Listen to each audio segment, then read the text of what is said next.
ஒரு பள்ளிக்கூடத்தில் ஒரு புதுமையான போட்டி நடந்துதான். அதாவது சோம்பேறித்தனத்துக்கு பரிசு.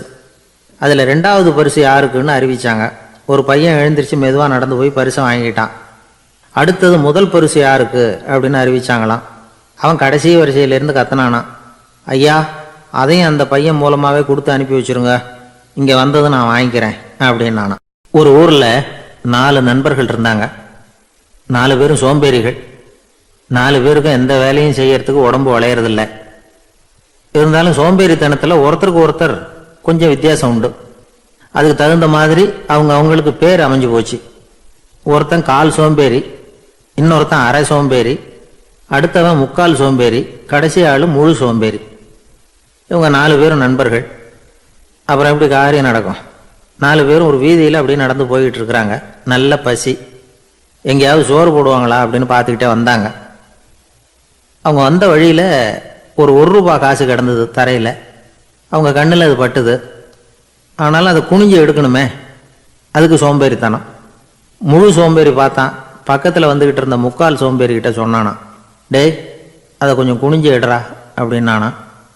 அவன் என்ன பண்ணான் தெரியுமா? அதுக்கு அடுத்தபடியாக வந்த அரை சோம்பேறிக்கிட்ட சொன்னானா, என்ன எல்லாரும் பேச, நீ அதை கொஞ்சம் குனிஞ்சு எடுறா அப்படின்னானா. அவன் இவனை விட மோசம். அடுத்தவங்ககிட்ட சொல்லியிருக்கிறான். அவனும் குனியறதுக்கு தயாராக இல்லை. ஆக கூடி கடைசியில் யாருமே காசை எடுக்கலை.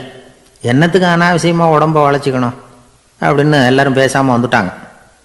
அவங்க பாட்டுக்கு நடந்து வந்துக்கிட்டே இருக்கிறாங்க. எதிரில் ஒருத்தன் வாழைப்பழத்தை வண்டியில் வச்சு தள்ளிகிட்டே வந்தான். ரூபாய்க்கு 4 பழம்னு கூவி விற்றுக்கிட்டே வர்றான். இப்போ அந்த முழு சோம்பேறி சொன்னானா, டேய் வழியில் கிடந்ததை ரூபா, அதையாவது எடுத்துக்கிட்டு வந்திருந்தா இப்போ இந்த பழத்தை வாங்கி ஆளுக்கு ஒன்று சாப்பிடலாமே அப்படின்னானா. ஆமாம் சாப்பிட்ருக்கலாமே அப்படின்னாங்களாம் மற்றவங்களும். ஆனாலும் திரும்பி போய் அதை எடுக்கணும்னு யாருக்கும் தோணலை. பேசாமல் சோர்ந்து போய் நடந்து வந்தாங்களாம். இருட்டி போச்சு. வழியில் ஒரு கோவில். சரி இங்கேயே படுத்து தூங்குவோம் அப்படின்னா ஒருத்தன். அதுதான் சரின்னாங்க மற்றவங்களும். அப்படியே மண்டபத்தில் படுத்துட்டாங்க. கோவில் அர்ச்சகர் வேலையெல்லாம் முடிச்சுவிட்டு வெளியில் வந்திருக்காரு. இவங்கள பார்த்தாராம். ஏன் இப்படி சோர்ந்து போய் கிடக்குறீங்க அப்படின்னு விசாரிச்சிருக்கார். 2 நாளாச்சுங்க நாங்கள் சாப்பிட்டு அப்படின்னாங்களாம். அவர் உடனே ஐயோ பாவம் அப்படின்னு சொல்லி பானை, விறகு, அரிசி, தண்ணி எல்லாம் கொடுத்து நீங்களே சமையல் பண்ணி சாப்பிட்டுக்குங்க அப்படின்னு சொல்லிவிட்டு போயிட்டார். இந்த 4 பேருக்கும் சமையல் பண்ணி சாப்பிட்ணும்னு ஆசையாக தான் இருந்தது. ஆனால் அடுப்பு பற்ற வைக்கணுமே, அதுக்கு தீப்பெட்டி வேணுமே. தீப்பெட்டி இல்லை. இப்போ முழு சோம்பேறி ஆரம்பித்தான். அடுத்தவனை பார்த்து, டேய் கடைக்கு போய் ஒரு தீப்பெட்டி வாங்கிட்டு வாயேன் அப்படின்னு நானா. அவன் வழக்கம் போல் அடுத்தவங்ககிட்ட சொல்லியிருக்கான். அவன் அதுக்கு அடுத்தவங்ககிட்ட சொல்லியிருக்கிறான். கடைசியாக கால் சோம்பேறிக்கிட்ட வந்து சேர்ந்தது. அவனும் அது நம்மால் முடியாது அப்படின்னு பேசாமல் இருந்துட்டான். இப்போ தீப்பெட்டி வேணுமே, அதுக்கு என்ன பண்ணுறது? அவங்களுக்குள்ளே பேசி ஒரு முடிவுக்கு வந்தாங்களாம். அதாவது யார் முதல்ல வாயை திறந்து பேசுகிறாங்களோ அவங்க தான் தீப்பெட்டி வாங்கிறதுக்கு போகணும் அப்படின்னு. அவ்வளவுதான். உடனே 4 பேரும் வாயை கெட்டியாக மூடிக்கிட்டு படுத்துக்கிட்டாங்க. அவங்க சமையல் பண்ணி சாப்பிட்டாங்களா என்ன அப்படிங்கிறது அர்ச்சகருக்கு தெரியல. சரி பார்த்துட்டு வரலாமேன்னு வந்தார். வந்து பார்க்குறாரு, இவங்க 4 பேரும் அசையாமல் படுத்து கிடக்குறாங்க. அர்ச்சகர் பயந்துட்டார். ஒருவேளை பசி தாங்காமல் செத்து போட்டாங்களோ அப்படிங்கிற பயம், அல்லது நாம் கொடுத்த உணவுப் பொருளில் ஏதாவது விஷம் கலந்துருக்குமோ அப்படின்னும் பயந்தார். அப்படின்னா நம்ம மேலே பழி வந்துருமே அப்படின்னு நினச்சி நடுங்க ஆரம்பிச்சிட்டார். அப்புறம் அவரும் ஒரு முடிவுக்கு வந்தாராம். கோவிலுக்கு பக்கத்துலேயே ஒரு பெரிய குழி இருந்தது. அதில் ஒவ்வொருத்தரையாக இழுத்துக்கிட்டு போய் போட்டார். கொஞ்சம் மண்ணை தள்ளினார். காலால் மிதித்தார். அவர் மிதித்த மிதி ஒருத்தன் அடி வயத்தில் போட்டுவிட்டுது.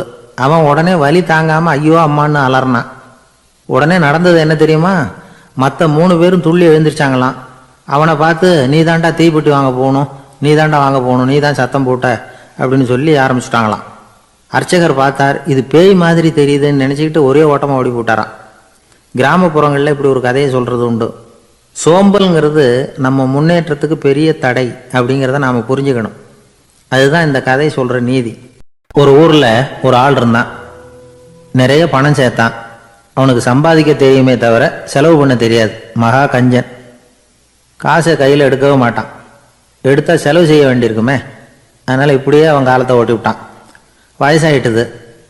அவனுடைய மனைவி ஒரு நாள் கேட்டாங்க, இவ்வளவு நாளாக நீங்கள் என்னை எங்கேயுமே அழைச்சிட்டு போனதில்லை, இப்போவாவது அழைச்சிட்டு போகக்கூடாதா அப்படின்னாங்க. எங்கே போகணும் சொல்லுன்னா. காசிக்கு போகணும், கங்கையில் குளிக்கணும்னாங்க. இவன் பார்த்தான், இதுக்கு ஏன் அவ்வளவு தூரம் செலவு பண்ணிட்டு போகணும், நம்ம ஊர் ஆற்றுலேயே குளிக்கலாமே, இதுவும் புண்ணிய நதி தான், இங்கே குளித்தா அங்கே குளித்த பலன் கிடைச்சிரும் அப்படின்னா. சரின்னு 2 பேருமா ஆத்தங்கரைக்கு போனாங்க. அன்னைக்கு ஏதோ விசேஷம், நிறைய கூட்டம், நிறைய பேர் குளிச்சுக்கிட்டு இருக்கிறாங்க. கரையில் சில புரோகிதர்கள் நின்றுக்கிட்டு இருக்கிறாங்க. குளிக்கிறதுக்கு முந்தி அவங்கக்கிட்ட உட்காந்தா ஏதோ மந்திரம்லாம் சொல்லுவாங்க, கொஞ்சம் காசு கொடுக்க வேண்டியிருக்கும். அதனால் இவன் என்ன பண்ணான், ஆத்தங்கரையிலேயே கொஞ்சம் தூரம் போனான். ஊரை விட்டு தள்ளி வந்துட்டான், அங்கே யாருமே இல்லை. அப்பாடான்னு சந்தோஷப்பட்டான், குளிக்கலாம்னு புறப்பட்டான். இந்த நேரம் கடவுள் பார்த்தார், இந்த கஞ்சனுக்கு ஏதாவது புத்தி போகட்டணும் அப்படின்னு நினைச்சார். உடனே ஒரு புரோகிதர் மாதிரி உருவத்தை மாற்றிக்கிட்டு அந்த ஆள் முன்னாடி வந்து நின்னார். அவனுக்கு அதிர்ச்சி, இங்கே யாருமே இருக்க மாட்டாங்கன்னு நினச்சா இங்கேயுமே ஒரு ஆள் வந்துட்டாரு, என்ன பண்ணுறதுன்னு யோசனை பண்ணான். புரோகிதர் உருவத்தில் இருந்த கடவுள் சொன்னார், இதை பாருங்க, இன்னைக்கு விசேஷ நாள், நீராடுறதுக்கு முன்னாடி சுயகல்பம் பண்ணிக்கிறது ரொம்ப நல்லது அப்படின்னார். என்கிட்ட பணம் எதுவும் இல்லையேன்னா. பரவாயில்ல, அப்புறமா கொடுங்க, வாங்கிக்கிறேன். ஆனால் ஒன்று, எவ்வளவு கொடுப்பீங்கிறத மட்டும் இப்போவே சொல்லிவிடுங்க அப்படின்னார். இவன் ரொம்ப யோசனை பண்ணான். ஒரு 10 பைசா தரேன் அப்படின்னா. சரின்னு ஒத்துக்கிட்டு எல்லா கிரியைகளையும் அவர் செஞ்சார். அதுக்கப்புறம் கணவனும் மனைவியும் ஆற்றுல குளிச்சாங்க. அவர் போயிட்டார். கொஞ்ச நாள் கழித்து அவன் வீட்டுக்கு வந்தார் கடனை வசூல் பண்ணுறதுக்கு. வாசலில் நின்றுக்கிட்டு இருந்த அவன் மனைவி இவரை பார்த்ததும் தயங்க ஆரம்பித்தாங்க. அந்த அம்மா கிட்ட விஷயத்த சொன்னார். அந்த அம்மா ஓடி போய் உள்ளே இருக்கிற தன்னுடைய கணவர்கிட்ட சொன்னாங்க. அவன் யோசனை பண்ணான், இப்போ வெளியில் போனால் அவனுக்கு 10 காசு கொடுக்க வேண்டியிருக்கும், அதனால் எனக்கு காய்ச்சல்னு அந்த ஆளுகிட்ட சொல்லிவிடு, இன்னொரு சந்தர்ப்பத்தில் என்னை வந்து பார்க்க சொல்லு அப்படின்னா. அந்த அம்மா போய் சொன்னாங்க. அப்படிங்களா, அப்படின்னா அவரை நான் உடனே போய் பார்க்கணுமே அப்படின்னு உள்ளே நுழைய ஆரம்பித்தார். அவங்க மறுபடியும் இருங்க அதை வரேன்னு சொல்லிவிட்டு உள்ள ஓடி விஷயத்த சொன்னாங்க. இது எதுடா வம்பா போச்சு அப்படின்னு பார்த்தான். மனைவியை கிட்டத்தில் கூப்பிட்டான். இதோ பாரு, ஜன்னி கண்டு நான் இறந்து போயிட்டதா சொல்லிவிடு அப்படின்னா சொன்னாங்க. புரோகிதர் பார்த்தார். அப்படின்னா ஒரு வழியாக இருந்து அவருடைய இறுதி சடங்குகளையும் நானே முடிச்சுட்டு போயிடுறேன் அப்படின்னார். உள்ளே இருந்தவன் யோசனை பண்ணான், அந்த ஆள் என்னை விடமாட்டான் போல இருக்கு, அதனால் ஒரு சவப்பெட்டியில் என்னை வச்சு தூக்கிக்கிட்டு மயானத்துக்கு போங்க, பார்த்துக்கலாம் அப்படின்னா. புரோகிதரை விடுற மாதிரி இல்லை, கூடவே நடந்து போயிட்டு இருக்கிறார். அங்கே இறக்கி சடங்குகளை முடிச்சுட்டு தீ வைக்கிற நேரம் பொட்டிலுள்ள இருந்த நம்ம ஆள் அலறி அடிச்சுட்டு வெளியில் ஓடி வந்தான். புரோகிதர் உருவத்தில் இருந்த கடவுள் சிரிச்சார், தன்னுடைய சுய உருவத்தை காட்டினார். அதுக்கப்புறம் அவனை கூப்பிட்டு, இதை பார்ப்பா, ஏன் இப்படி அல்லாடுற, ஏதாவது வரம் வேணும்னா கேள் தரேன் அப்படின்னார். அவன் யோசனை பண்ணான். பகவானே, ஒரே ஒரு வரம் தான் உங்ககிட்ட கேட்கணும்னா. என்ன வேணும் கேளுன்னார். அந்த 10 பைசா தட்சணையை தள்ளுபடி பண்ணால் போதும் அப்படின்னா. கடவுளும் சரின்னு சொல்லிட்டு போயிட்டார். இப்படி ஒரு கதையை சுவாமி சிவானந்தர் சொல்லியிருக்கிறார். செல்வந்தர்கள் பல பேர் இப்படித்தான் இருக்கிறாங்க, தாங்களும் அனுபவிக்க மாட்டாங்க, அடுத்தவங்களுக்கும் கொடுக்க மாட்டாங்க. இது மாதிரியான கஞ்சர்களுக்கு இந்த உலகம் இல்லை அந்த உலகம் இல்லைங்கிறார் அவர். இந்த கதையில் கடவுள் கடன் வசூலுக்கு வந்தது மாதிரி நம்ம ஊர் ஆள் ஒருத்தன் இன்னொருத்தர்கிட்ட 10 பைசா கடன் கொடுத்துட்டான். திருப்பி வாங்கிறதுக்கு நடையாக நடக்கிறான். கடைசியாக கேட்டான், நீ எப்போ தான் கடனை திருப்பி தரப்போகிற, அதை முடிவாக சொல்லுன்னா. வர்ற வியாழக்கிழமை கண்டிப்பாக கொடுத்துருவேன் அப்படின்னானா அவன். அன்னைக்கு நான் ஊரில் இருக்க மாட்டேனே அப்படின்னானா இவன். அதனால் என்ன, நானும் தான் அன்னைக்கு ஊரில் இருக்க மாட்டேன் அப்படின்னான். எனக்கு ஒரு உதவி செய்யணும் அப்படின்னு நம்மளை பார்த்து ஒருத்தர் கேட்குறாருன்னு வச்சுங்களேன், உடனே நாம் அவரை பார்த்து என்ன உதவின்னு கேட்போம். இதுதான் சராசரி மனிதர்களின் இயல்பு. ஆனால் ஒருத்தர் எனக்கு ஒரு உதவி செய்யணும் அப்படின்னு கேட்ட உடனே என்ன உதவின்னு கூட கேட்காம சரி செய்கிறேன் அப்படின்னு ஒத்துக்கிறது இருக்கு பாருங்கள், அது கொஞ்சம் அபூர்வம். அந்த காலத்தில் ஒருத்தர் இருந்தார். அவர் எப்படி தெரியுமா, உதவி கேட்குறவங்க நல்லவங்களா கெட்டவங்களா அப்படின்னு கூட பார்க்கல, தனக்கு நன்மையா தீமையா அப்படின்னு கூட பார்க்கல, உதவி செய்கிறேன்னு புறப்பட்டு விட்டார். அவர் யார் தெரியுமா, அவர் தான் நல சக்கரவர்த்தி. அவர் மாதிரி நாமும் உதவி கேட்குறவங்களுக்கு உடனே உதவி செய்கிறதுக்கு தயாராக இருக்கணும் அப்படின்னு சொன்னார் ஒரு ஆன்மீக பேச்சாளர். நல சரித்திரத்தை அவர் சொல்லிக்கிட்டு இருந்தார். இந்திரன், அக்னி, வருணன், யமன் இவங்க 4 பேரும் நலனை பார்த்து எங்களுக்கு நீ உதவி செய்யணும், எங்களுக்காக நீ தூது போகணும் அப்படின்னு கேட்குறாங்க. யாருக்கிட்ட தூது போகணும், என்ன காரியத்துக்காக போகணும் அப்படின்னு கேட்கணும்ல. நலன் அப்படி கேட்கவே இல்லை, உடனே சரின்னு ஒத்துக்கிறான். அதுக்கப்புறம் அவங்க விவரம் சொல்கிறாங்க, என்ன உதவி, யாருக்கிட்ட தூது போகணும் அப்படிங்கிற விவரத்தை சொல்கிறாங்க. நலனுக்கும் அப்புறம்தான் புரியுது, எந்த தமயந்தியை இவன் காதலிச்சானோ, எந்த தமயந்தின் சுயம்பரத்துக்காக இவன் போய்கிட்டு இருக்கிறானோ அந்த தமயந்தியை பார்த்து தங்களுக்காக அவகிட்ட வாதாடணும், பேசணும், தங்களில் ஒருத்தரை கல்யாணம் பண்ணிக்கும்படியாக கேட்கணும் அப்படின்னு அவங்க 4 பேரும் நலன்கிட்ட கேட்குறாங்க. இதை கேட்டதும் நலன் கொஞ்சம் கூட முகம் சுளிக்கலை, பதட்டப்படலை. நேராக தமயந்தி கிட்ட போகிறான். இந்திரன், அக்னி, வருணன், யமன் இவங்களோட சிறப்புகளை எடுத்து சொல்கிறான்.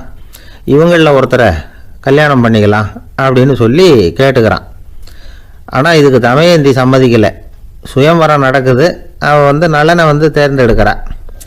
அந்த 4 பேரும் நலனுக்கு நிறைய வரங்கள்லாம் கொடுக்குறாங்க. அதுக்கப்புறம் இப்படி போகுது கதை. இதில் நாம் கவனிக்க வேண்டியது என்னென்னா, உதவின்னு கேட்ட உடனே என்ன உதவின்னு கேட்காம சரி செய்கிறேன்னு சொன்னான் பாருங்க, அதை கொஞ்சம் சிந்திக்கணும். செய்கிறேன்னு ஒத்துக்கிட்டதுக்கு அப்புறம் அது என்ன உதவின்னு தெரிஞ்சும் முகம் சுளிக்காமல் அதை செஞ்சான் பாருங்க, அதையும் கொஞ்சம் சிந்திக்கணும். நம்மால் ஒருத்தன் ஒரு நண்பனை தேடி போனான், எனக்கு ஒரு உதவின்னா சரி சொல்லுன்னா, இப்போ உங்ககிட்ட 2 கார் இருந்தால் என்ன பண்ணுவேன்னா உடனே அதில் ஒன்று உங்ககிட்ட கொடுத்துருவேன்னா, அவன் உங்ககிட்ட 2 பங்களா இருந்தால் என்ன பண்ணுவேன்னா அதில் ஒன்று உங்ககிட்ட கொடுத்துருவேன்னா, உங்ககிட்ட 2 பேனா இருந்தால் என்ன பண்ணுவேன்னா அதில் ஒரு பேனாவை உங்ககிட்ட கொடுக்க மாட்டேன்னா, அவன் ஏன்டா அப்படி சொல்கிறேன்னா, ஏன்னா இப்போ நிஜமாகவே என்கிட்ட 2 பேனா இருக்குது, அதனால் அப்படி சொல்கிறேன் அப்படின்னு நானான். அவன் கப்பல் கடலில் போயிட்டுருக்கு, புயல், சூறாவளி, அலையெல்லாம் பெருசாக ரொம்ப உயரமாக உண்டாகுது. கடுமையான காற்றிலேயும் வேகமான அலைகள்லேயும் சிக்கி அந்த கப்பல் தடுமாறுது. திசை மாறி போச்சு, எந்த பக்கம் போயிட்டுருக்குறோம்னே தெரியல. அந்த கப்பலை செலுத்திக்கிட்டு இருந்த மாலுமி ரொம்ப சாமர்த்தியமாக செயல்பட்டார். தன்னுடைய அறிவாற்றலையும் திறமையையும் முழுமையாக பயன்படுத்தினார். அந்த கப்பலை கட்டுப்படுத்தினார். மெதுவாக அந்த சூறாவளியிலிருந்து கப்பலை காப்பாற்றி கரைக்கு கொண்டுட்டு சேர்த்துட்டார். மாலுமின்னு ஒருத்தர் இருந்ததுனால அந்த மரக்கலம் காப்பாற்றப்பட்டது. மாலுமின்னு ஒருத்தர் இல்லைன்னு வச்சுக்கோங்க, அந்த கப்பலோட கதி என்னவாயிருக்கும் யோசிச்சு பாருங்க. ஒரு கோபக்காரனுடைய நிலைமையும் அப்படித்தானா. கோபக்காரன்கிறவன் ஒரு மாலுமி இல்லாத மரக்கலம் அப்படிங்கிறார் நபிகள் நாயகம். கொந்தளிக்கிற கடல்ல கொடுமையான அலைகளின் உச்சியில் அல்லல் படுகிற மரக்கலத்தை விட மோசமானது கோபக்காரனின் நிலைமை அப்படிங்கிறது அவருடைய கருத்து. அது மாதிரி இதுன்னு சொல்லல, அதை விட மோசம் இது அப்படிங்கிறார். ஏன் தெரியுமா, ஒரு கப்பல் கடல்ல தடுமாறினா அதை சரிப்படுத்த மாலுமி இருக்கிறார். அவர் தன்னுடைய சாமர்த்தியத்தினால அதை கட்டுப்படுத்தி சரியான வழிக்கு கொண்டுட்டு வந்துடுவார். ஆனால் கோபக்காரனுடைய நிலைமை அப்படி இல்லை அப்படிங்கிறார் நபிகள் நாயகம். மனித மனம் ஒரு மரக்கலம், அறிவு அதில் இருக்கிற மாலுமி. மாலுமி மரக்கலத்தை செலுத்துறான், அவனுக்கு கட்டுப்பட்டு அது ஓடுது. ஆனால் கோபக்காரனுங்கிற மனுஷங்கிட்ட அறிவுங்கிற மாலுமி சரியாக வேலை செய்ய மாட்டான். ஏன்னா கோபம் அந்த மாலுமியின் கண்களை அவிச்சிரும், காதுகளை கேட்காம பண்ணிவிடும். கண்ணையும் காதையும் மூடிவிட்டு கப்பலை ஓட்டுனா எப்படி ஓட்டுறது? அதனால் கோபக்காரன் மாலுமி இல்லாத மரக்கலம். இடி மின்னலில் மாட்டிக்கிட்டு கஷ்டப்படுற கப்பல் மாதிரி கஷ்டப்படுறான். பெரியவங்கள்லாம் என்ன சொல்கிறாங்க, உனக்கு கெடுதல் பண்ணவனுக்கும் நீ நன்மையை செய், எவருடைய விருப்பு வெறுப்பையும் பொருட்படுத்தாதே, பரம எதிரிக்கும் நீ நன்மை செய்ய ஆரம்பிச்சா உன்னுடைய தூய நிலையை பார்த்துட்டு அவனும் உனக்கு நெருக்கமான நண்பனாக ஆயிடுவான்.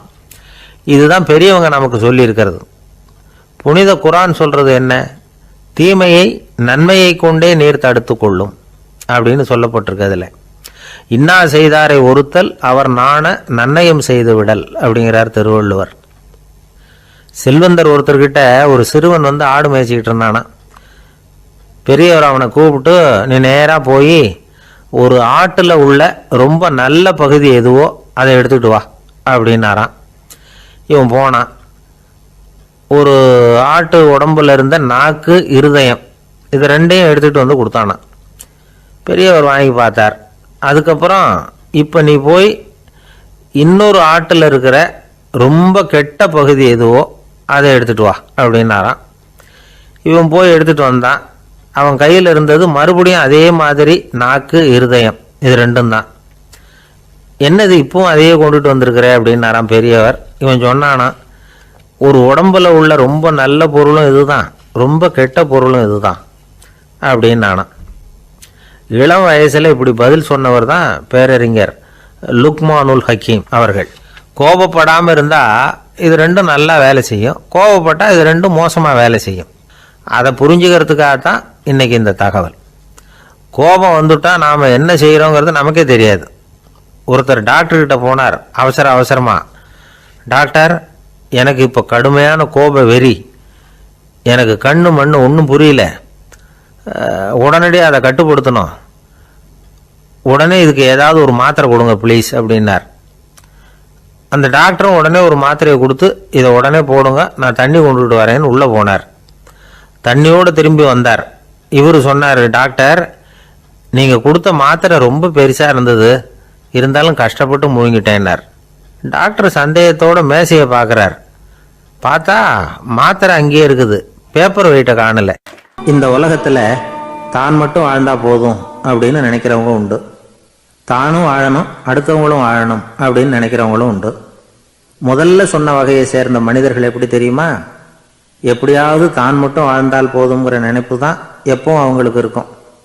தங்களுடைய வளர்ச்சிக்கு எது தடையாக இருந்தாலும் சரி, யார் தடையாக இருந்தாலும் சரி, அதை அழிச்சுட்டு தான் மறுவேலை பார்ப்பாங்க. அவங்கெல்லாம் பாவ காரியங்களுக்கு தயங்குறதே இல்லை. அப்படிப்பட்ட வாழ்க்கை அவங்களுக்கே இடைஞ்சலாக அமைஞ்சு விடுறது உண்டு. அதை விளக்கறதுக்கு ஒரு கதையும் உண்டு. ஒரு ஊரில் அப்படிப்பட்ட ஆள் ஒருத்தன் இருந்திருக்கான். நிறைய பாவங்களை செஞ்சவன். அதன் காரணமாக நரகப்படுகொழியில் விழுந்துட்டான். நரகப்படுகொழிங்கிறது ஒரு பெரிய கிணறு மாதிரி. ஏற்கனவே பாவம் செஞ்சவங்க நிறைய பேர் அதில் விழுந்து கிடக்குறாங்க. உள்ளே ஏகப்பட்ட சத்தம், எல்லாம் அந்த பாவாத்மாக்கள் போடுற சத்தம். இப்போ விழுந்தானே இவனும் சத்தம் போட்டான். இவன் போடுற சத்தம் கொஞ்சம் அதிகமாக கேட்டுது, விழுந்தது. இந்த கிணத்துக்கு பக்கத்தில் புத்தர் உட்காந்துருக்கிறார். அவர் காதில் இவன் போடுற சத்தம் விழுந்தது. உடனே அந்த கிணத்தடிக்கு போனார், குனிஞ்சு பார்த்தார். சாமி என்னை காப்பாற்றுங்க அப்படின்னு கத்தனான் இவன். புத்தர் அவனை கொஞ்சம் கவனித்து பார்த்தார்.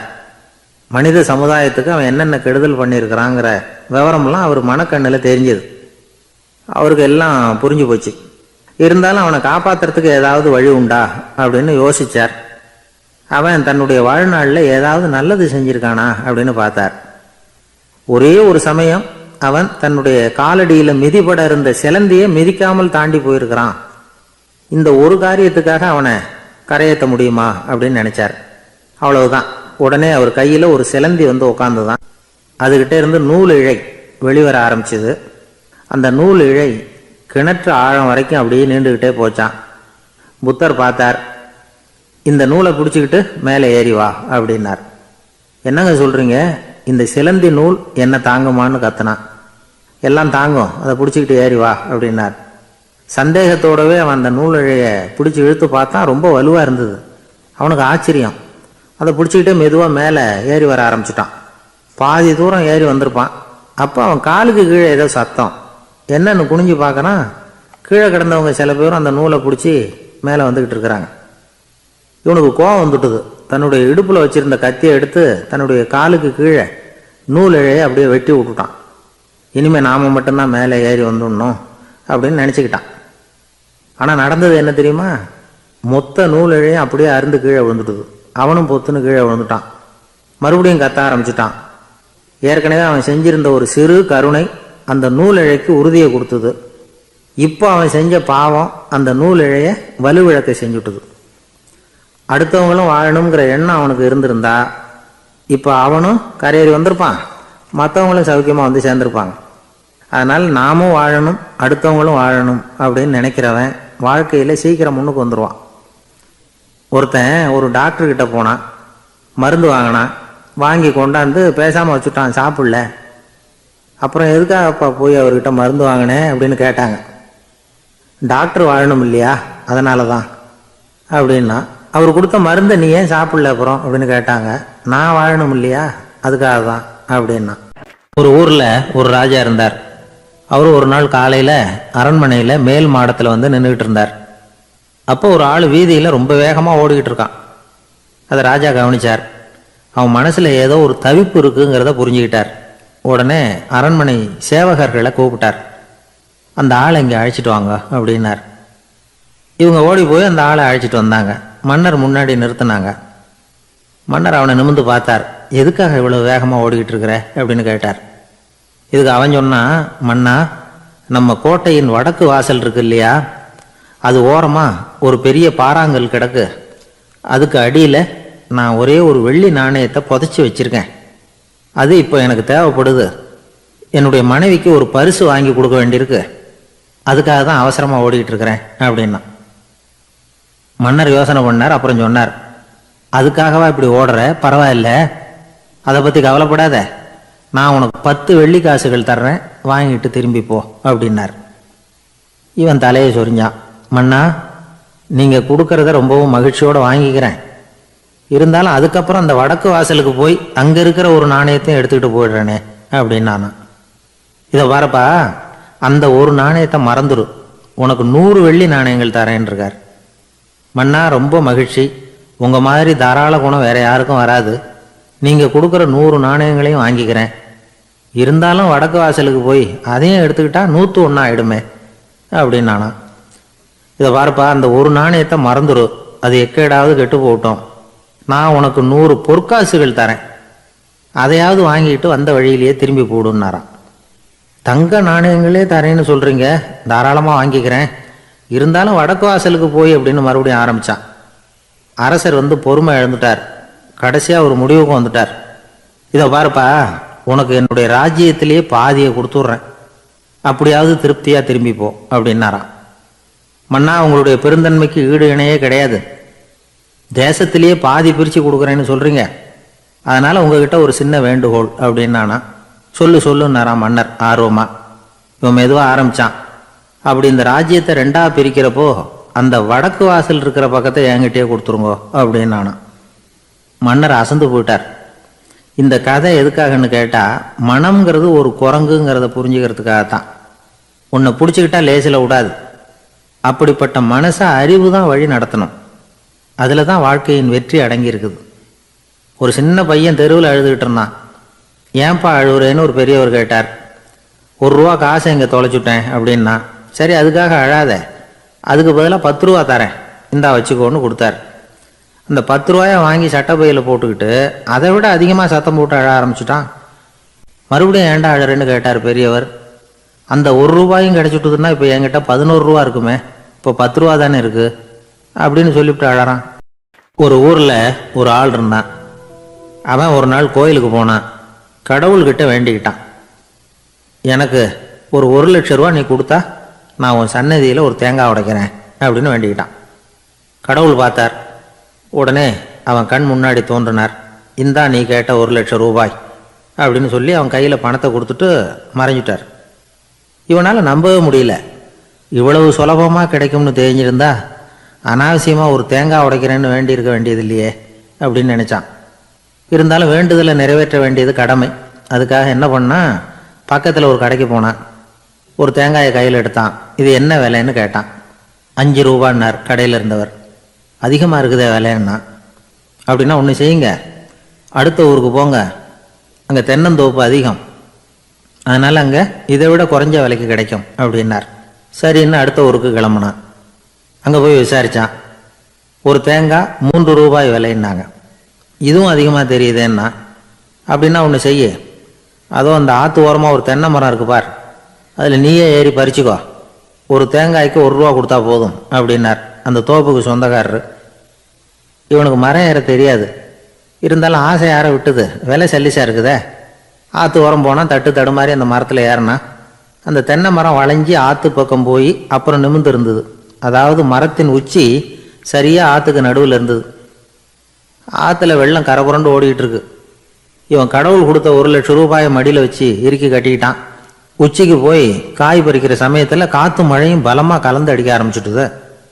கால் வழுக்கி விட்டுட்டுது. இவன் சடார்னு ஒரு தென்னை மட்டையை பிடிச்சிக்கிட்டு தொங்க ஆரம்பிச்சிட்டான். கீழே பயங்கரமான வெள்ளம், மடியில் 1,00,000 ரூபா பணம். என்ன செய்யறதுன்னு தவிக்கிறான். இந்த சமயம் கரையில் ஒரு யானை பாகன் யானையை குளிப்பாட்டிக்கிட்டு இருக்கிறான். அது அவன் கண்ணில் பட்டது. ஐயா, ஒரு உதவின்னு கத்தினான். அவன் என்ன செய்யணும்னு கேட்டான்.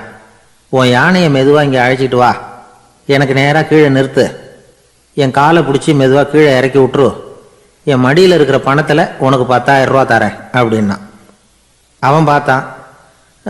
காலை கையை பிடிச்சா கூட எவனும் இந்த காலத்தில் 10 ரூபாய்க்கு மேலே தரமாட்டேங்கிறான். இவன் காலை பிடிச்சா 10,000 தர்றேங்கிறான். அப்படின்னு யோசனை பண்ணால் உடனே யானையை கொண்டுட்டு போனான். அவனுக்கு நேராக கீழே நிறுத்தினான். அவன் காலை பிடிச்சான். அவ்வளவுதான். அந்த நேரம் பார்த்து யானை மெதுவாக நடந்து அப்பால் போட்டுது. இப்போ யானை பாகன் அவன் காலை கெட்டியாக பிடிச்சிக்கிட்டு தொங்குறான். பரிதாபமாக மேலே பார்க்குறான். அவன் மட்டையை பிடிச்சிக்கிட்டு தொங்குறான். இப்போ யானை பாகன் சொல்கிறான், தம்பி மட்டையை விட்டுறாத, கெட்டியாக பிடிச்சிக்கோ, நான் உனக்கு 10,000 ரூபா தரேன், இதோ மடியில் தான் வச்சுருக்கேன்னா. மேலே தொங்குறவனுக்கு இந்த நிலைமையிலேயும் ஒரு சந்தோஷம், மேற்கொண்டு ஒரு 10,000 ரூபா நமக்கு கிடைக்கும் போல இருக்கே அப்படின்னு. இந்த சமயத்தில் ஒருத்தன் ஒட்டகத்தை ஓட்டிகிட்டு வந்தான் அந்த பக்கமாக குளிப்பாட்டுறதுக்கு. யானை பாகம் பார்த்துட்டான். ஐயா ஒட்டகக்காரரே, அதை இங்கே கொண்டுட்டு வா, எங்கள் காலை பிடிச்சி பத்திரமா இறக்கி விடு, நாங்கள் பணம் கொடுக்குறோம்னா. அவனும் பணத்துக்கு ஆசைப்பட்டு வந்தான். அவன் காலை பிடிக்கிற சமயம் ஒட்டகமும் நழுவி போட்டுது. இப்போ 3 பேருமே வரிசையாக தொங்குறாங்க. ஒட்டகக்காரன் கத்துறான், தம்பி மட்டையை விட்டுறாத, கெட்டியாக பிடிச்சிக்கோ, நான் என் மடியில் இருக்கிற 5,000 உனக்கு தந்துடுறேன்னா. மேலே தொங்குறவனுக்கு இன்னமும் சந்தோஷம், இவனும் பணம் தர்றேங்கிறான், அப்படின்னா இன்னைக்கு நமக்கு மொத்த பண வரவு எவ்வளவு அப்படின்னு ஒவ்வொன்றா கூட்டி பார்க்க ஆரம்பித்தான். மனக்கணக்கு சரியாக வரல. அதனால் அப்படியே விரலை விட்டு எண்ண ஆரம்பித்தான். அவ்வளவுதான், மட்டையை விட்டுட்டு கை நழுவி வந்துட்டுது. 3 பேரும் பொத்துன்னு ஆற்றுல விழுந்தாங்க. படாத பாடுபட்டு தட்டு தடுமாறி கரைக்கு வந்து சேர்ந்தாங்க. 3 பேர் மடியில் இருந்த பணமும் ஆற்றோட போட்டுது. பேராசை பெருநஷ்டம் அப்படின்னு ஒரு பழமொழி இருக்குல்ல, அதை விளக்கறதுக்காக சொல்லப்பட்ட கதை இது. இந்த காலத்தில் ஒருத்தர் ஒரு நீச்சல் குளத்தில் நீச்சல் அடிச்சுக்கிட்டு இருக்கிறார். காவலுக்கு இருந்தவர் அதை கவனிச்சுட்டார். கரையிலேருந்து சத்தம் போட்டாராம், இதோ பாருங்க, இங்கே ராத்திரி 8 மணிக்கு மேலே நீச்சல் அடிக்கிறது சட்டப்படி குற்றம், அதுக்கு அனுமதி கிடையாது, தெரியாதா உங்களுக்கு அப்படின்னாராம். இதுக்கு அவரு, ஐயையோ நான் நீச்சல் அடிக்க வந்தவன் இல்லைங்க, சும்மா சுற்றி பார்க்க வந்தவன், தடுமாறி குளத்தில் விழுந்துட்டேன், நீச்சல் தெரியாது, அதனால் தத்தளிச்சுக்கிட்டு இருக்கிறேன் அப்படின்னு கத்துனாராம். கரையில் இருந்தவர் பார்த்தார், ஓ அப்படின்னா சரி, அதுக்கு ஒன்றும் தடை இல்லை அப்படின்னு சொல்லிவிட்டு அவர் பாட்டு நடந்து போயிட்டாராம். காலை நேரம், கடற்கரை ஓரம், காலை வீசிக்கிட்டு கையை வீசிக்கிட்டு ஏதோ சண்டைக்கு போகிற சிப்பாய் மாதிரி எல்லாரும் நடந்து போயிட்டு இருக்கிறாங்க. நடைப்பயிற்சி. அதில் நமக்கு தெரிஞ்ச ஒருத்தர் எதிரில் வந்தார் ரொம்ப வேகமாக. என்ன சார் வாக்கிங்க அப்படின்னு கேட்டோம். அவரால் ஆமாம்னு பதில் சொல்ல முடியல, அவ்வளவு கஷ்டம். மூச்சு விடுறதுக்கே வாயை திறந்து மூடிக்கிட்டு இருக்கிறார். எங்கே பேசுறது? கொஞ்சம் நின்று நிதானித்து மூச்சு விட்டுட்டு அதுக்கப்புறம் சொன்னார் ஆமாம் அப்படின்னு. என்ன சார் இவ்வளவு வேகம்னோ? உங்கள் பேச்சை கேட்டுவிட்டு தான் சார் நடக்க ஆரம்பித்தோம். நீங்கள் தான் அடிக்கடி சொல்லிகிட்டு இருந்தீங்க நடக்கிறது நல்லதுன்னு. அன்னையிலேருந்து ஆரம்பிச்சுட்டேன், ஆனால் ரொம்ப கஷ்டமாக இருக்குது சார். இப்போ பாருங்கள், உங்கள்கிட்ட சுலபமாக பேசக்கூட முடியல, மூச்சு வாங்குது, உடம்பு கூட வலிக்கிறது மாதிரி இருக்குது அப்படின்னு அவர் பாட்டுக்கு பேச ஆரம்பிச்சிட்டார். உங்களை யார் சார் இவ்வளவு வேகமாக நடக்க சொன்னது? வேகத்தை குறைங்க, மெதுவாக நடங்க அப்படின்னோம். நீங்கள் நடக்கிறதுனால என்னென்ன சௌகரியம்னு அன்னைக்கு சொன்னீங்களே தவிர சௌகரியமாக நடக்கிறது எப்படின்னு சொல்லலையே அப்படின்னார் அவர். இன்னமும் லேசாக மூச்சு வாங்கிக்கிட்டே சொன்னால் கூட இவர் சொல்கிறதுலேயும் ஒரு நியாயம் இருக்குது. அதனால் இந்த நடைப்பயிற்சி பண்ணுறவங்க கவனிக்க வேண்டிய சில முக்கியமான குறிப்புகள் இருக்குது. அது என்னென்னங்கிறத அவங்க தெரிஞ்சுக்கணும். அது தெரிஞ்சு வச்சுக்கிறது நல்லது. இதெல்லாம் மருத்துவ நிபுணர்கள் சொல்கிற குறிப்புகள். அவங்க என்ன சொல்கிறாங்க தெரியுமா? உங்கள் வயசு 40க்கு மேலேயா? உங்கள் எடை இருக்க வேண்டியதை விட 10 கிலோ அதிகமாக இருக்குதா? நீங்கள் புகை பிடிக்கிறவரா? இதய நோய், இரத்த நாள நோய், உயர் ரத்த அழுத்தம் இப்படி ஏதாவது உங்களுக்கு உண்டா? அப்படின்னா நீங்கள் உங்கள் இஷ்டத்துக்கு வரிஞ்சு கட்டிக்கிட்டு நடைப்பயிற்சி பண்ண ஆரம்பிச்சிடாதீங்க. முதல்ல ஒரு மருத்துவ பரிசோதனை பண்ணிக்கோங்க, அதுதான் நல்லது அப்படின்னு அவங்க சொல்கிறாங்க. நடக்கிறப்போ, உடற்பயிற்சி செய்கிறப்போ மார்பு பகுதியில் அல்லது வேறு எங்கேயாவது தொடர்ந்து வலி இருந்ததுன்னா பயிற்சியை நிறுத்திவிட்டு டாக்டரை போய் பார்க்கணும். நடைப்பயிற்சி பண்ணுறப்போ உங்கள் சக்திக்கு தகுந்த மாதிரி மெதுவாக அதிக கஷ்டம் இல்லாமல் முன்னேறலாம். அங்கே என்ன போட்டியாக வைக்கிறாங்க? முந்திக்கிட்டு போய் என்ன பண்ண போகிறோம்? பரிசாக வாங்க போகிறோம். அதனால் நிதானம் அவசியம் அப்படிங்கிறது அவங்க ஆலோசனை. தொந்தரவு கொடுக்காத ஷூ, ட்ரெஸ்ஸு இதுகளை உபயோகப்படுத்துங்க. பாதத்தில் ஆடு தசை இருக்குல்ல, அங்கே ஏதாவது பிரச்சனை இருந்ததுன்னா டாக்டரை பாருங்கள். அந்த பாதத்தில் வலி வரும் அந்த இடத்துல. வெயில் காலமாக இருந்தால் தலைக்கு தொப்பி வச்சுக்கோங்க. பனியில் நடந்தாலும் அப்படி தான், தலையை பத்திரமா பார்த்துக்குங்க. நம்மக்கிட்ட ஏதோ கொஞ்சம் உருப்படியாக தெரியறது அதுதானே. உடற்பயிற்சிக்கு முன்னாடி பின்னாடி பயிற்சி செய்கிறப்போ நிறைய தண்ணி குடிக்கலாமா. முதல் 1 மாதத்துக்கு கொஞ்சம் தளர்த்தியாக சாவகாசமாக நடக்கலாம். மணிக்கு 3 அல்லது 4 கிலோமீட்டர் வேகம்னு வச்சுங்களேன். அதுக்கப்புறம் வேகத்தை அதிகப்படுத்தலாம். மணிக்கு 6 அல்லது 8 கிலோமீட்டர் அளவுக்கு நடக்கலாம். நல்லா கையை வீசிக்கிட்டு நடக்கணும். மூச்சு விடுற எண்ணிக்கை அதிகரிக்கணும். இது மாதிரி ஒரு 30 நிமிஷம் நடக்கலாம். தனியாக நடந்து போகிறதுக்கு உங்களுக்கு என்னமோ மாதிரி இருக்குதா, கூட யாரையாவது சேர்த்துக்குங்க. ஒரு குரூப்பாக சேர்ந்து போகலாம். நடக்கிறதுங்கிறத ஒரு சந்தோஷமான சமாச்சாரமாக ஆக்கிக்கணும். தினம் இப்படி நடக்க வேண்டி இருக்குதே அப்படின்னு புலம்பிக்கிட்டே போகக்கூடாது. சில பேர் நடக்கிறப்போ கடந்த காலத்தை அசை போட்டுக்கிட்டே போவாங்க. சில பேர் வருங்காலத்தை அசை போட்டுக்கிட்டே போவாங்க. சில பேர் முக்கியமான திட்டம்லாம் இப்படி நடக்கிறப்ப தான் தீர்மானம் பண்ணுவாங்க. நடக்கிறதுனால மன இறுக்கம் குறையுது, பரபரப்பு குறையுது, மன ஆற்றல் பெருகுது, தன்னம்பிக்கை வளருது, முதுமை தள்ளி போகுது, செயல்திறன் அதிகரிக்குது. இதை தவிர உடம்புக்கும் பல விதமான சௌகரியங்கள் ஏற்படுது. அதனால் இது வரைக்கும் நடக்க ஆரம்பிக்காதவங்க இனிமேல் இந்த குறிப்புகளை கவனத்தில் வச்சுக்கிட்டு நடக்க ஆரம்பிச்சுடலாம். சார்லஸ் லேம்ப் அப்படின்னு ஆங்கில இலக்கிய மேதை ஒருத்தர், அவர் ஒரு தரம் உடம்பு சரியில்லைன்னு டாக்டர்கிட்ட போனாராம். டாக்டர் அவரை பார்த்துட்டு, நீங்கள் தினமும் காலையில் வெறும் வயத்தில் நடக்கணும் அப்படின்னாராம். வெறும் வயத்தில் நடக்கிறதுக்கு நான் தயார், ஆனால் வயிறு கிடைக்கணுமே சார், யார் வயத்து மேலே நடக்கிறது டாக்டர் அப்படின்னு கேட்டாராம் இவர். ரொம்ப பேருக்கு கூட்டத்தில் பேசுறதுன்னா பயம். நமக்கு ஒன்றும் தெரியாதுன்னு மற்றவங்க நினச்சிடக்கூடாதுங்கிற எண்ணம் தான் அதுக்கு காரணம். ரொம்ப முக்கியமான ஒரு கூட்டம்னா பயம் அதிகமாக இருக்கும். முக்கியமானவங்கள்லாம் வருவாங்களே, அவங்கெல்லாம் நம்மளை பற்றி மட்டமாக நினச்சிருவாங்களே அப்படிங்கிற பயம் வந்துடும். ஆனால் மேடை பேச்சுங்கிறது அவ்வளவு கடினமான ஒரு காரியம் இல்லைங்கிறாங்க அது சம்பந்தமான நிபுணர்கள். யாரும் பேச்சாளர் ஆகலாம், இது ஒன்றும் பெரிய கிஃப்ட்டு கிடையாது அப்படின்னு அவங்க சொல்கிறாங்க. நீங்கள் ஒரு சிறந்த பேச்சாளர் ஆகணுமா அப்படின்னா அதுக்குன்னு சில ஆலோசனைகளை சொல்லி வச்சுருக்கிறாங்க அனுபவசாலிகள். முதல் ஆலோசனை என்னென்னா, உங்கள் பேச்சு எளிமையாக இருக்கணும். ஏதாவது ஒரு கருத்து அல்லது 2 கருத்து சொன்னால் போதும். 20 அல்லது 30 கருத்துக்களை சொல்லிகிட்டே போகக்கூடாது.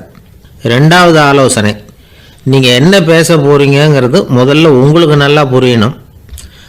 அதுக்கப்புறம் தான் அதை அடுத்தவங்களுக்கு புரிய வைக்க முடியும். எப்படி ஆரம்பிக்க போகிறோம், எந்த கருத்தை முக்கியமாக வலியுறுத்த போகிறோம், எப்படி முடிக்க போகிறோம் அப்படிங்கிறத முதல்ல நல்லா சிந்தித்து மனசில் வச்சுக்கணும். கடைசியாக என்ன சொல்கிறீங்களோ அதுதான் கேட்குறவங்க மனசில் நிற்கும். மூணாவது ஆலோசனை என்னென்னா, உங்கள் பேச்சு சுருக்கமாக இருக்கணும். ஒரு 15 நிமிஷம் பேசுகிறது ரொம்ப பொருத்தம். மணிக்கணக்கில் பேசிக்கிட்டு இருக்கிறது நல்லதில்லை. நாலாவது ஆலோசனை, நீங்கள் பேசுகிறது உண்மையாக இருக்கணும். உங்களுக்கு உண்மையான அனுபவங்கள் இருக்கும், அதை சொல்லலாம். உங்களுடைய உண்மையான அனுபவங்களை மற்றவங்களோட பகிர்ந்துக்கணும், அதுதான் முக்கியம். ஐந்தாவது ஆலோசனை, ஆரம்பத்தில் கொஞ்ச நேரம் உங்களை பற்றியும் எதிரில் உள்ளவங்களை பற்றியும் சம்மந்தப்படுத்தி ஏதாவது பேசி ஒரு நெருக்கத்தை ஏற்படுத்திக்கணும். ஒவ்வொருத்தரும் இப்போ இவர் பேச போகிறது நம்ம சம்மந்தப்பட்டது அப்படின்னு நினைக்க ஆரம்பிச்சிருவாங்கல்ல, அதுக்கப்புறம் அவங்க கேட்க தயாராகிட்டாங்கன்னு அர்த்தம். எதிரில் உட்காந்துருக்கிற கூட்டத்திலிருந்து 3 பேரை தேர்ந்தெடுங்க. அதாவது வலது பக்கம் ஒருத்தர், நடுவில் ஒருத்தர், இடது பக்கம் ஒருத்தர். அதாவது உங்களை ரொம்ப கனிவாகவும் ஆர்வமாகவும் பார்க்குறவராக பார்த்து தேர்ந்தெடுத்துங்க மனசுக்குள்ளே. நீங்கள் பேசும்பொழுது என்ன பண்ணணும்னா, இவங்களை நேருக்கு நேராக மாறி மாறி பார்த்துக்கிட்டே பேசுனீங்கன்னா நீங்கள் ஏதோ ஒட்டுமொத்த கூட்டத்தையும் பார்த்து பேசுகிறதாக ஒரு உணர்வு அது ஏற்படுத்திவிடும். ஆறாவது ஆலோசனை என்னென்னா, சொற்பொழிவுன்னா நீங்கள் பேசணும், படிக்கக்கூடாது. எழுதி படிக்கிறது நல்லா இருக்காது. குறிப்புகள் வேணும்னா வச்சுக்கலாம். படிக்கிறது பேப்பர்லேருந்து வர்றது மாதிரி இருக்கும், பேசுகிறது இதயத்திலேருந்து வர்றது மாதிரி இருக்கும். அப்புறம் 7வது ஆலோசனை சொல்கிறாங்க. அது என்னென்னா, மேடையில் ஏறி நின்ன உடனே இயல்பாக மூச்சை இழுத்து விட்டுங்க, இயல்பு நிலைக்கு வாங்க, அதுக்கப்புறம் இயல்பாக பேச ஆரம்பிக்கலாம் அப்படிங்கிறாங்க. இவ்வளவும் பேச்சு கலையில் வல்லுநர்களாக இருக்கிறவங்க சொல்லுகிற ஆலோசனைகள். இதையெல்லாம் கடைபிடிச்சா நமக்கும் அதுக்கும் வெகு தூரம்னு நினச்சிக்கிட்டு இருந்த ஒன்று இப்போ கிட்டத்தில் நெருங்கி வந்துடும். நாம் சொல்கிறபடியெல்லாம் அது கேட்கும். ஒரு பேச்சாளர், அவருக்கு சுருக்கமாகவே பேச தெரியாது. மேடையில் ஏற்றி விட்டுவிட்டா போதும், ஆரம்பிச்சிருவார், நிறுத்த மாட்டார், பேசிக்கிட்டே இருப்பார். ஒரு தடவை அவர் ஒரு கூட்டத்தில் ரொம்ப நேரம் பேசிக்கிட்டே இருக்கிறார். எதிரில் பொறுமை இழந்த ஒருத்தர் தன்னுடைய கை கடிகாரத்தை காட்டினார். அதை கவனித்த பேச்சாளர், மன்னிக்கணும், கை கடிகாரம் நான் கொண்டுகிட்டு வர மறந்துட்டேன், அதுதான் நேரம் போனதே தெரியல அப்படின்னு சொல்லியிருக்கிறார். இதுக்கு அவர் சொன்னாராம் கோபமாக, ஏய்யா கடிகாரத்தை தான் பார்க்க முடியல, மறந்துட்டேன், பக்கத்தில் மாட்டியிருக்கிற கேலண்டரையாவது பார்க்கக்கூடாதா அப்படின்னாராம்.